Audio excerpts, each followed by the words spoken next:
Hello mga ka-approve! Magkinilaw na talaba po tayo ngayon. Tara, samahan niyo ulit ako. May nabili nga pala na hinimay ng talaba si Mother Dear sa palengke. Kaya ito, mas madali nating magagawa yung ating kinilaw. Binabad ko nga muna po ito sa suka at saka sa asin. Pagkatapos nating ibabad ng mga 5 minuto, ay sasalain na natin ito. Pagkatapos ay ibabalik na natin ito sa bowl para timplahan. Nilagyan ko ito ng 5 malalaking kalamansi.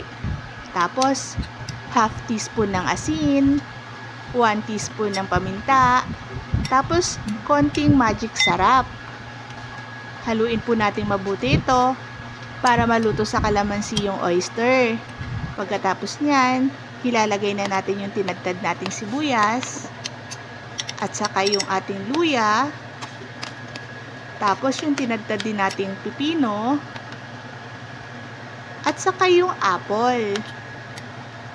Hindi ko na kasi nilagyan niya ng asukal kasi yung apple na yun magpapatamis sa ating kilawin.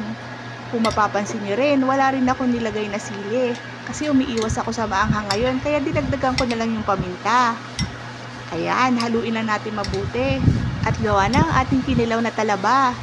Mas masarap po to pag sinerve nating malamig.